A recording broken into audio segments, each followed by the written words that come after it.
Behind me is the Mobil Gas Station on Regent Street, downtown Georgetown, the site of the October 26 bombing, an act of terror that has shaken this nation to its core.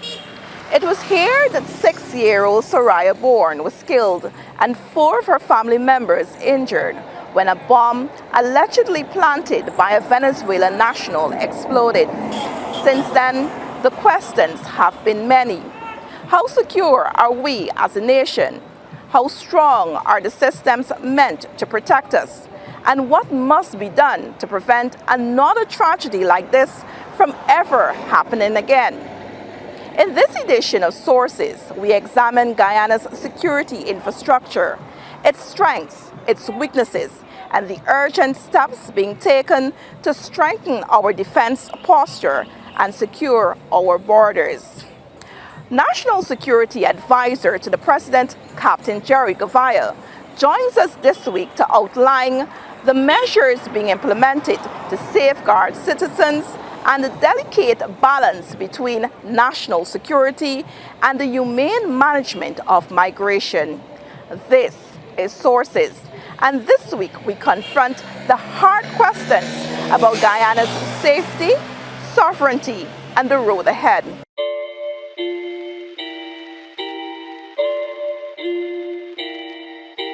Welcome to Sources. I'm your host, Svetlana Marshall. Before we begin tonight's discussion, I want to take a moment to acknowledge the heartbreaking events that unfolded on October 26, the terrorist attack on the Mobil Gas Station on Regent Street that shook our nation.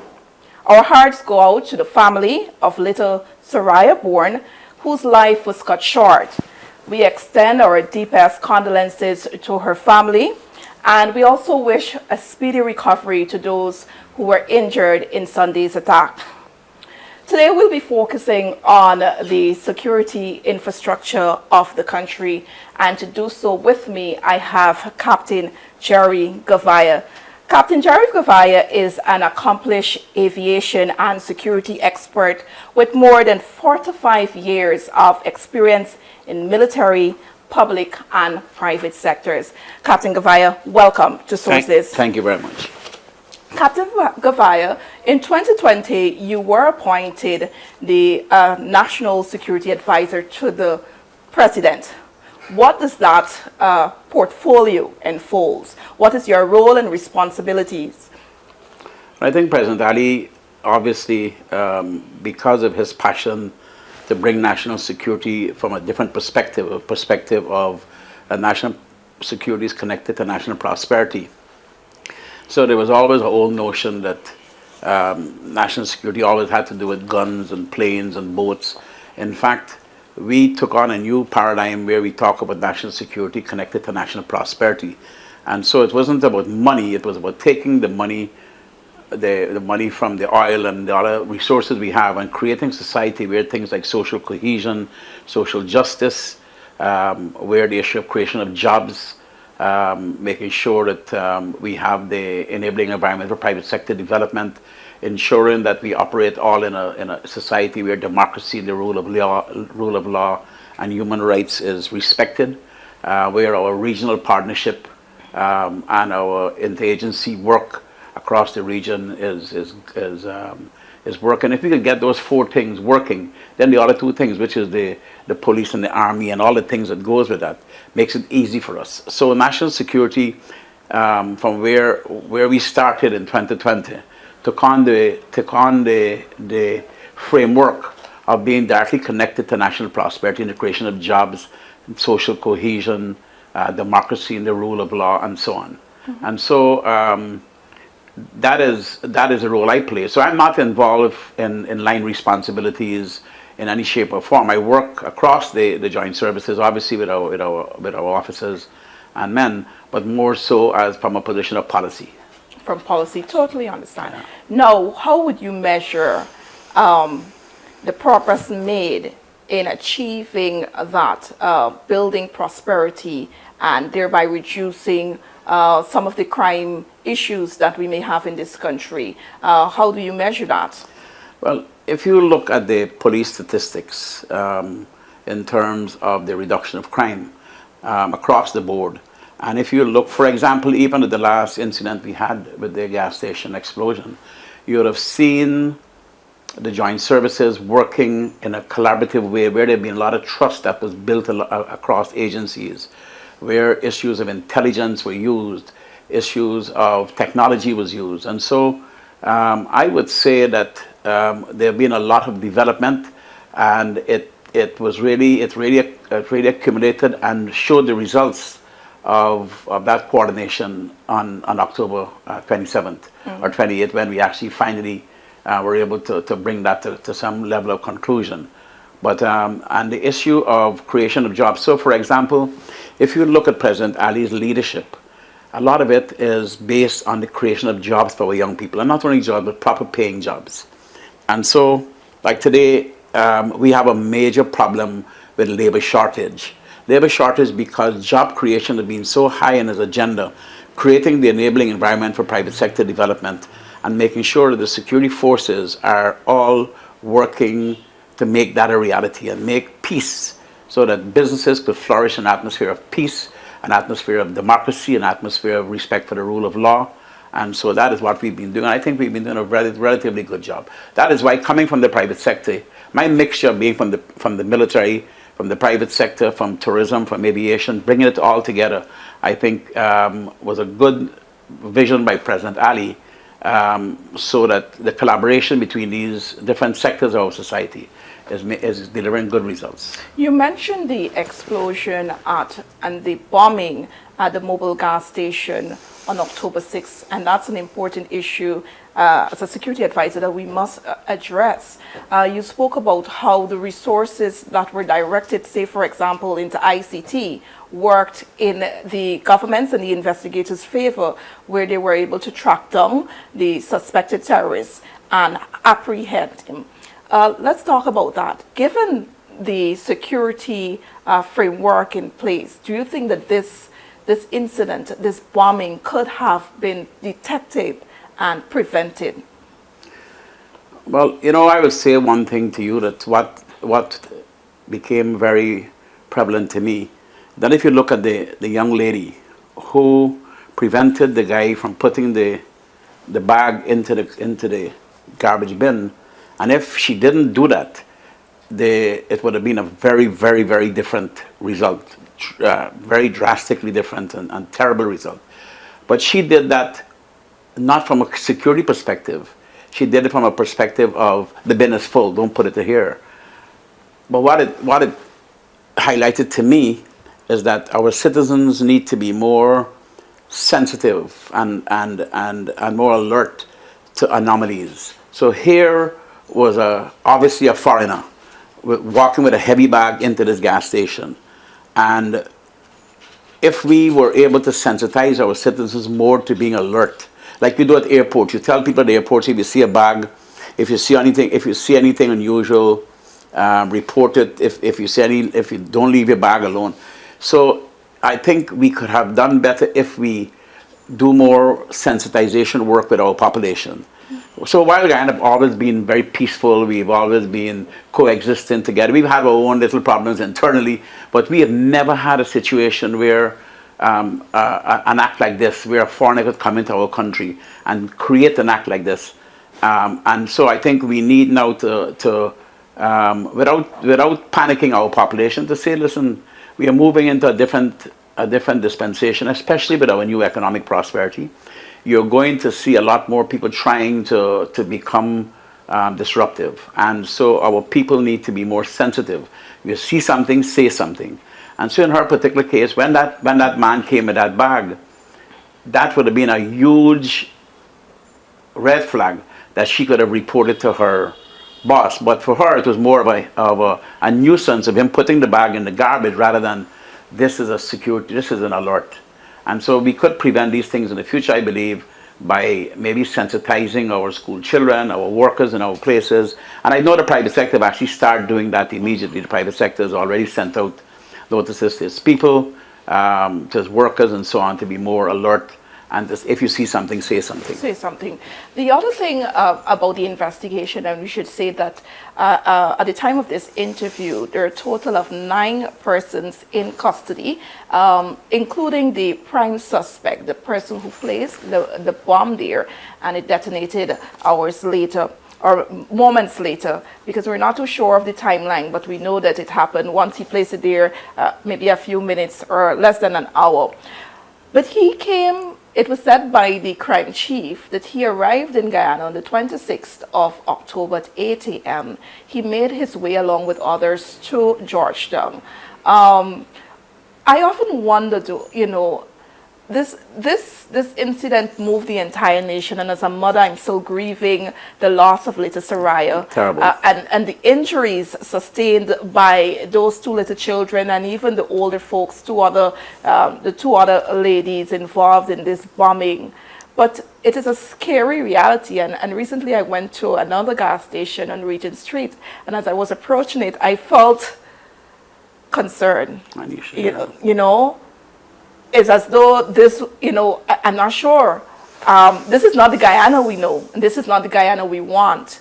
But he was allowed, in a sense, to make his way from Parika, or wherever he came, to the city.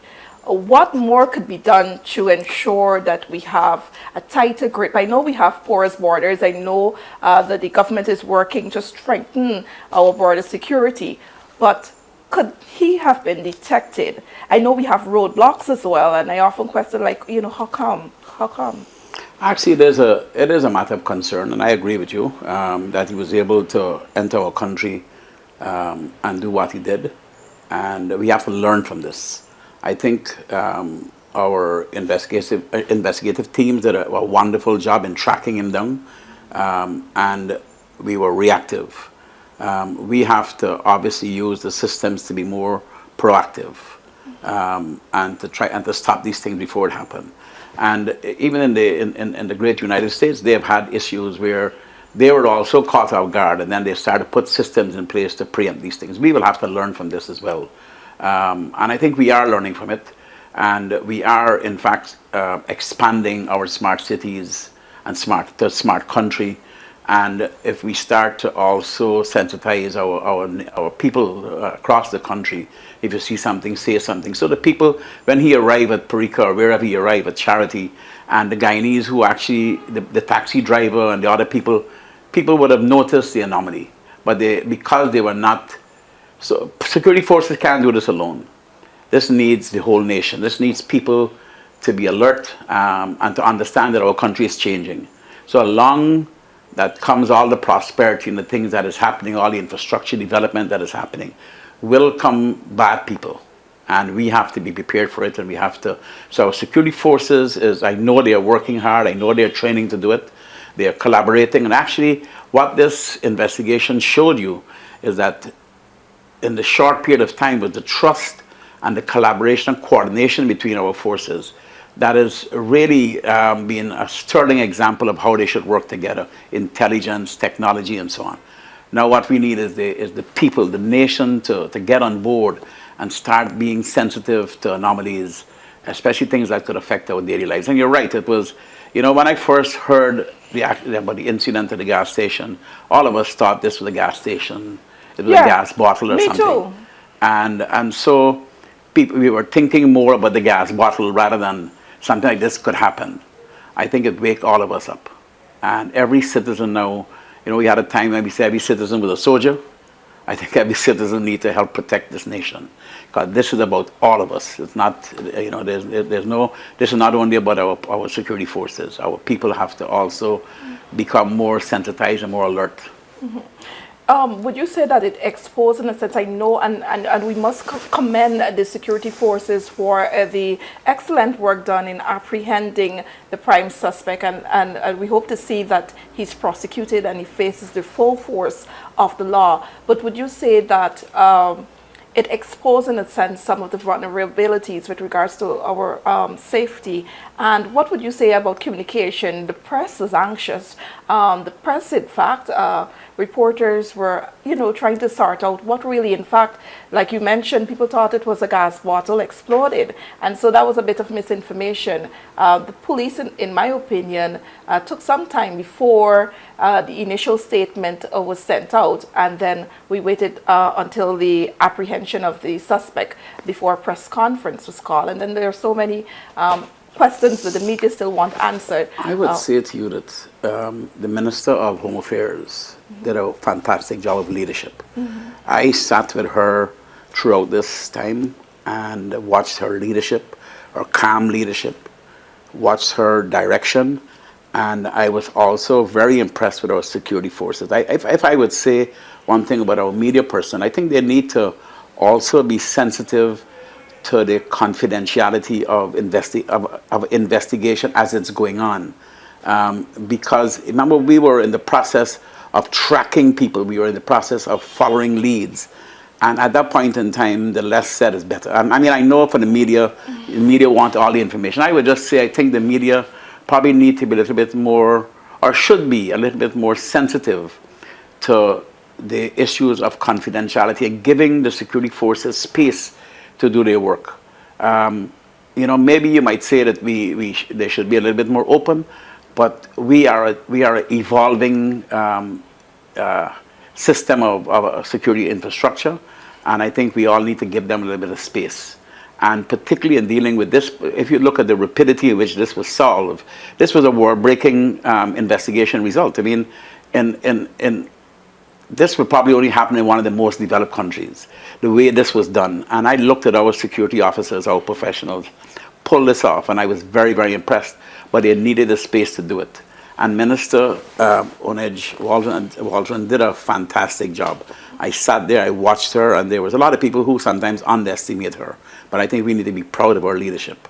One of the things she said during the press conference is that the government would soon be rolling out the identification system. And this is not just for migrants, but it's also for Guyanese nationals. So Guyanese would have one, but also migrants who are here would also have the EID. You have one? Oh my, I envy you. Well, they started it. No, but this is exactly what she's talking about. This is the new card that all of us will have. Okay. And this will differentiate us from the visitor to our country, from the person who's just working in transient person. But this is an excellent card. When you use this card, you have all your biodata in it, all your family data in it. And this is what she was talking about. How would it be, in a sense, be ruled out? Help me understand. With respect to the large Venezuelan population, I know we have other migrants here as well. We have Haitians, Nigerians, we have Cubans, we have Brazilians, but we also have a vast number, a large number. We're not too sure. I've heard as many as 100,000 Venezuelans here in the lead up to the September 1 elections.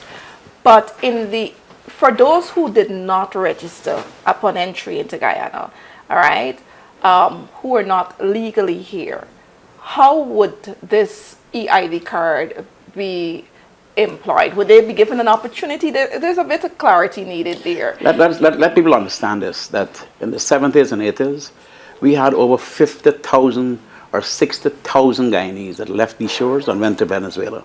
They lived in a place called Portadaz.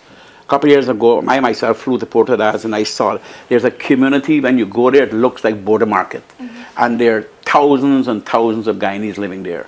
And over these many decades they were there, they married Venezuelans, they're Guyanese Venezuelan children. Actually, I believe probably more than anywhere else in the Caribbean, Guyanese and Venezuelans fused in families. And so a lot of the people who came here are Guyanese, whether they're Guyanese returning home, whether they're Guyanese children, whether they're Venezuelans married to Guyanese, but they came here with a lot of family connections.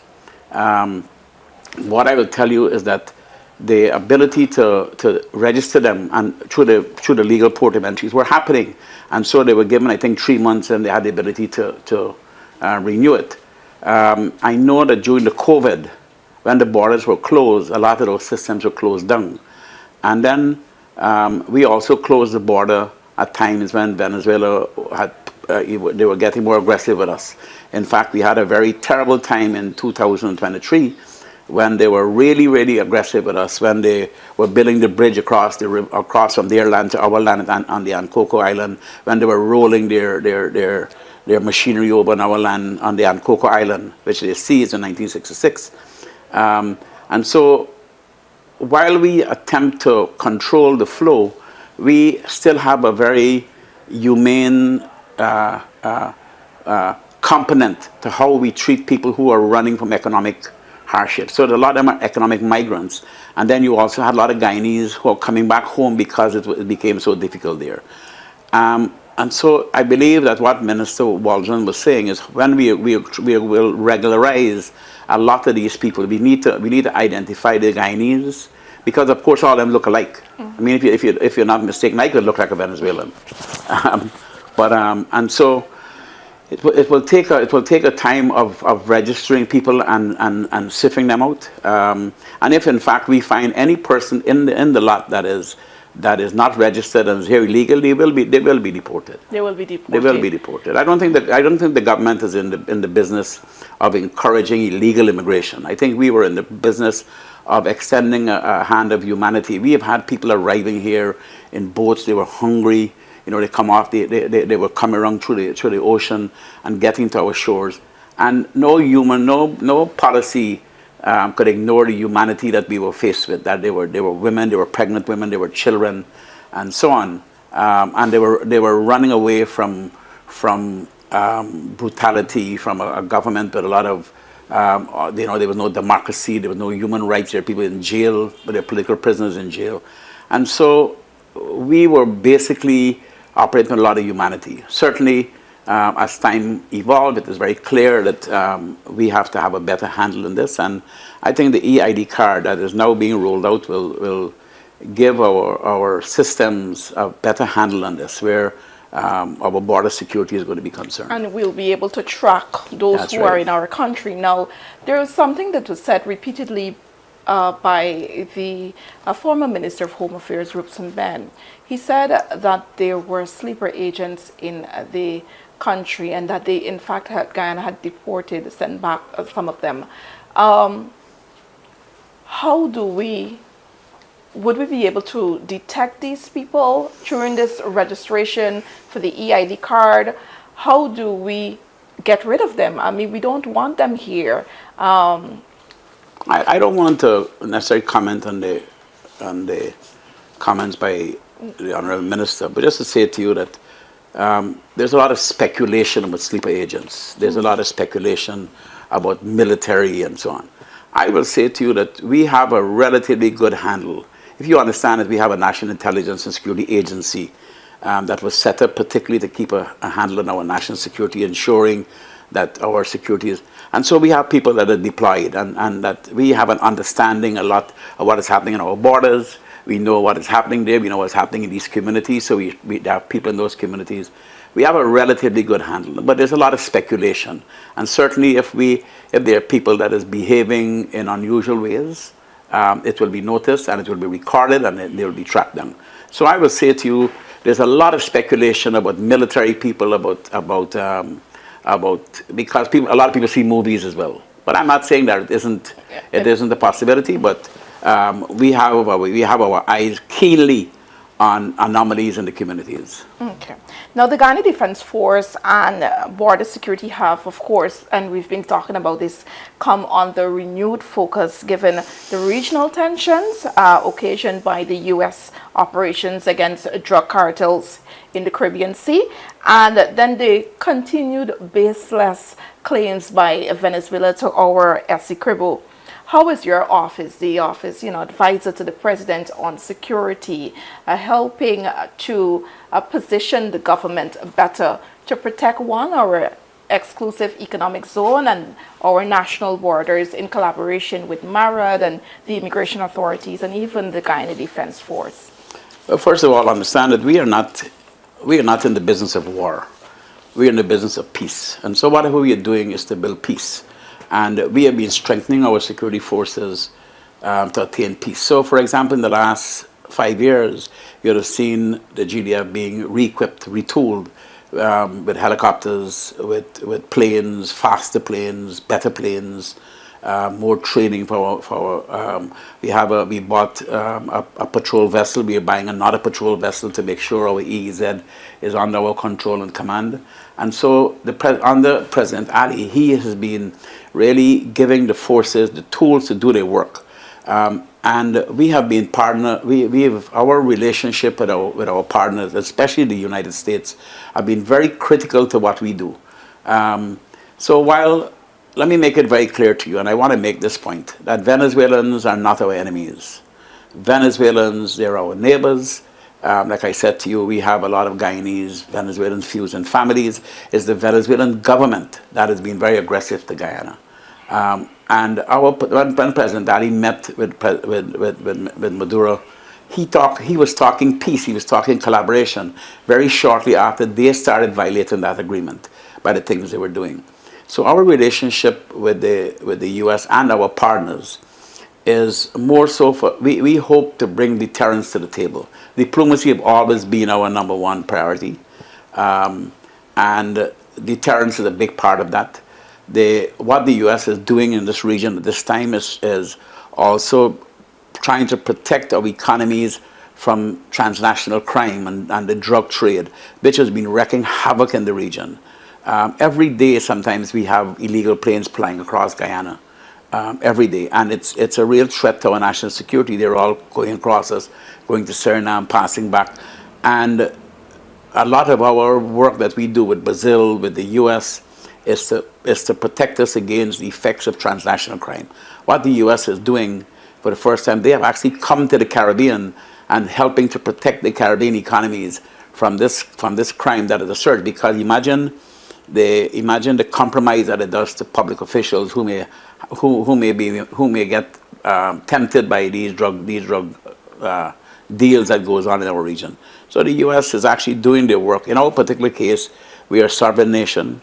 We are very committed to peace, but we are also very committed to ensuring that our sovereignty, our territorial integrity, stays intact, and that means that our allies and the people we work with, our partners, is very important to us. Do you think that this attack could be in relation to maybe the operations in the Caribbean Sea and our position saying, hey, we support the U.S. on this combating the narco trade? And I referenced to this attack, but there were also two other similar explosions. Well, this one was deadly, but there was an explosion at a substation, a GPL substation, and then there was the one also at the police outpost.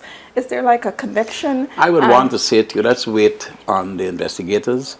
The investigators are basically digging on the intellectual authors behind this, because obviously they have to have intellectual authors. What I believe, and which was made public by Branham himself, was that there are Guyanese who were involved in this. And so I want to give them the space to do their investigation, and then they will let us know what they are finding out about the intellectual authors behind this. Mm-hmm. And I won't want to speculate at this time. I understand. Now, besides the major crimes, and then this bombing tops it all, there is still concern, and I know you mentioned early on in the interview that serious crimes have been on the decrease, but there's still crime occurring, and there is still a concern. Now, this bombing did not help. Do you think it will have any significant impact on our economy or development, investors coming to the country, and the public's trust in the security infrastructure in place? But I think if you did not see the kind of result from our law enforcement agency, it could have people being apprehensive. But I think the Guyanese people and foreign investors, seeing the kind of professionalism and work done by our security agencies, it should have improved people's level of confidence in their ability to solve these things. Crime all over the world is happening, but it's what we do about it and how we handle it. And I think the results that our forces and our agents, our security agents have delivered to us, I think will go far away in terms of boosting public confidence. If you look, for example, at the travel advisories that was done by the the UK, and the US, look, they're all revising it downwards because they all recognize that perception is one thing. The reality is, in any country, there are places where people just don't go. I mean, you have to avoid it. And so what they have done initially was put these travel advisories and blanket the whole of Guyana. Yeah. They are now going to put those travel advisories and geographically corral them, which I believe is a good thing. So you'll see that coming out because they themselves have recognized that crime is generally coming down, and the police has actually been really upping their ante in terms of, we have tourism policemen now patrolling along the seawall, along that entire area. So the police has been doing, I believe, there been a tremendous work being done. And now with Minister Waldron in position, she's actually bringing a fresh perspective. And I am very, very happy to be working with her. She's calm, and she brings a lot of legal expertise to the table. So when she's speaking to the police commanders, she's speaking to them with authority, and she's commanding their respect. Okay. Now, as Guyana continues to strengthen its security systems, it has been working with CARICOM and the OAS and the United States and Brazil. The president often talks about collaborations with the US and Brazil, but the crime chief himself also mentioned Interpol, and this is nothing new. Tell me about the importance of these partnerships in building out our security systems here, strengthening it so that we could have a safer Guyana. Well, no country could operate by itself. And particularly these relationships and partnerships also bring a lot of training to the table. So a lot of our officers are being trained by our partners, whether it's in the OAS, whether it's in the RSS, whether it's in Interpol, and we work very close across the Caribbean. We work very close with the OAS, with the region, with Brazil, with the United States, with Canada. And if you remember, right, even as we speak, there were a lot of New York police officers here doing training with our police force. What that does, it also empower our police officers to be a little bit more globally aware of their responsibilities and so on. So it is a good thing in us working across the sectors and across the region because it makes our police force better. Are there new areas of collaboration that is being looked at? Well, there's cybercrime. Obviously, there's a lot of work being done in cybercrime. Cyberbullying is a major issue that's happening. Ransomware, which happens in a lot of ports, for example, port security is a major issue across. People have been doing a lot of ransomware where they're hijacking people internet network and their cyber infrastructure and demanding money and closing down ports and also compromising ports. And so we are actually going to be doing a lot of major work on our port security by using more electronics than human intelligence. Well, they're going to be human intelligence, but certainly a lot of the protection is going to be electronic. And so, of course, there's going to also be focus on AI. That's right. Absolutely. And so these are all face recognition, exactly. Yes, of collaboration, new areas of collaborations that are being looked at.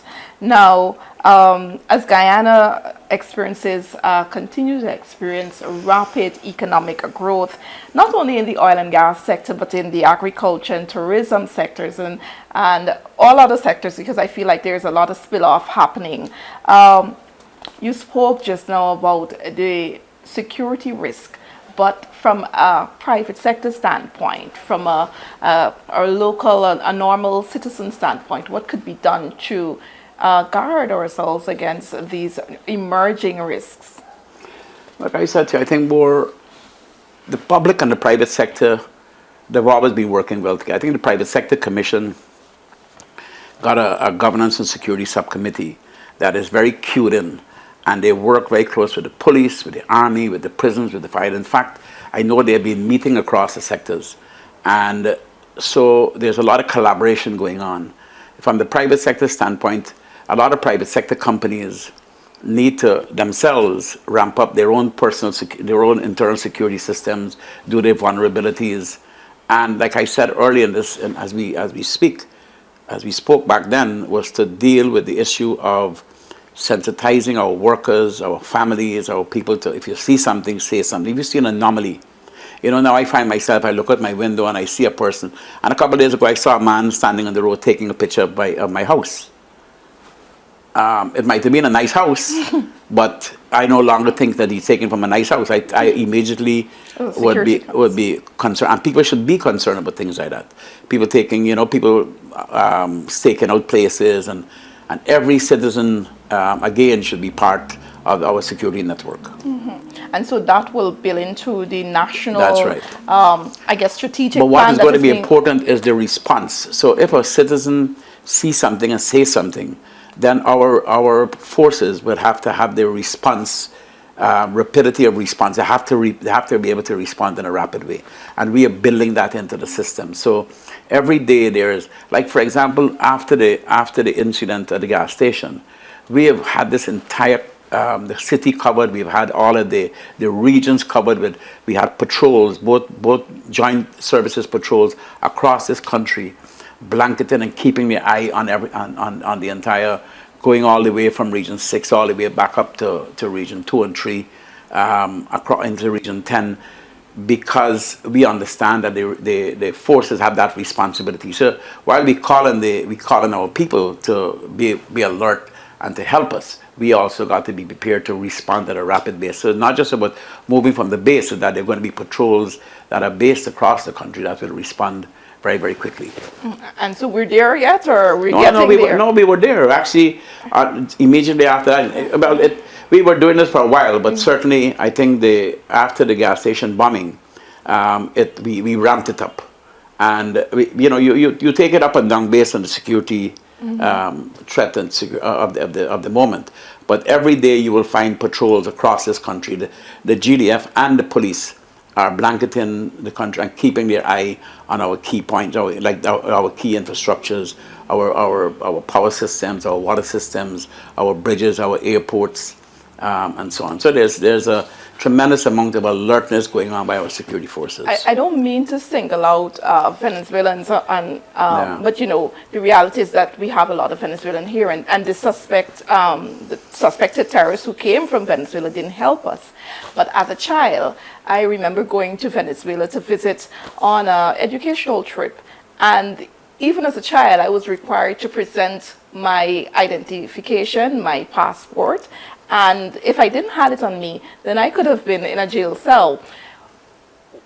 Does this strategy that is being built out, would that involve our security personnel on the ground asking persons to show their ID, like a random stops like that? Like, I'm in a bus, you stop the bus and you ask people, or I'm walking in the street and I look like a foreigner and you say, may I see your EID card or your identification card in general? Would we be going down that line? I would say we need to be careful. We don't, first of all, become paranoid, and we don't become a police state. Okay. I think every citizen and Guyana we cannot sustain this development without having imported labor and other people coming into our country, and so we must have a system that is welcoming with hospitality and security.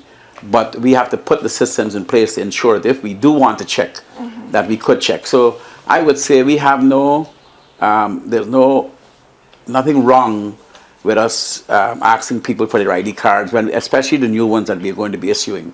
And I think that's where we are going.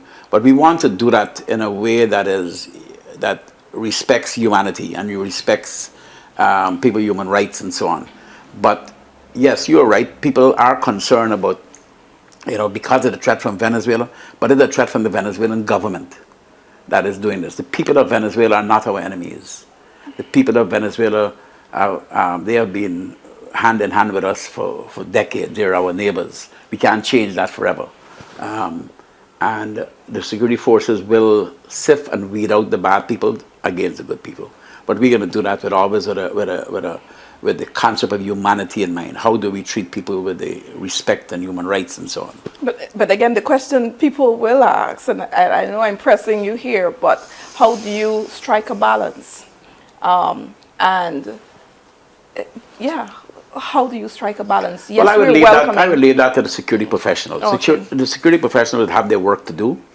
And remember, it's not just about asking a person for their ID card, is that you profile people. You have to watch people's behavior. Okay. You go into communities, you see suspicious people, and you sift them out. You don't want to just target an entire demographic of people, because then we become something we don't want to be, which is the police state.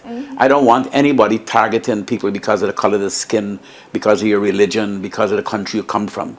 So we have to target people based on our intelligence. So a lot of the work that we will do will be based on the intelligence that we gather, not just about mass incarceration and so on. We've seen that happen in the U.S. during the Second World War, where they just rounded up everybody that looked like a Japanese and put them in camps. That, to me, is not where we want to go. We want to use intelligence to sift out the bad people, and we will go for it, and we will find them, and we will deal with them. Finally, Captain Gouveia, how does the national security framework of the country, as constantly being referred to by President Irfaan Ali, integrate social justice, education, poverty reduction, particularly to address the root causes of crime and vulnerability that threaten our long-term stability as a country? I think when we started, I did say to you that, and I sent you something called the plan, part of my national security. So national security is supposed to breed national prosperity, and that's what we're working on every day. It's connected to our economic development, and it breeds social cohesion, social justice. It breeds private sector development, creating the enabling environment so our young people could have jobs, and proper paying jobs where they could live their life in dignity, they could travel, they could buy a house. And the government is creating all of that, those indicators. So young people are buying a house, for example, today for $9 million. They bought a house two or three years ago for $9 million in Commons Lodge, and that house today is valued at $30 million with the house and so on. So the government is helping to create the prosperity for young people by encouraging them to invest in their own homes and their land, and creating the environment where all of this must happen. And this is why I emphasize that whatever we do, the issue of democracy, the issue of the rule of law, the issues of human rights and respect for humanity must be the foundation of how we do what we're doing. Closing remarks. Well, thank you for having me. I appreciate this opportunity. I think that I'll make the point that I think President Ali's commitment to creating a society where social cohesion and social justice, that every single citizen, regardless of your race, regardless of your religion, regardless of where you come from, regardless of your sex, must have equal opportunity to the opportunities, equal access to the opportunities that is before us. When I started working with him in 2020, I must tell you, coming from the private sector perspective, I believe that President Ali has been embracing all of the tenets of good governance and trying to make sure that everyone have equal access to those opportunities. He's creating the opportunity for young people to buy their homes, to have proper paying jobs. And I am very, very happy at this time to be here. I just wish I was younger. Thank you so much, Captain Gouveia, for sharing. I wish you all the best and continue to do what you're doing. Thank you very much. Thank you for coming. And with that, we've come to the end of this edition of Sources. I've been your host, Svetlana Marshall, and I wanted to remind you that as you go about your daily duties, go about your various activities, just to remember little Soraya Bourne's family in your prayers. They're still struggling with this sad reality, and we want to continue to pray for them and to pray for our country so that it remains a country of peace and prosperity. And with that, good night.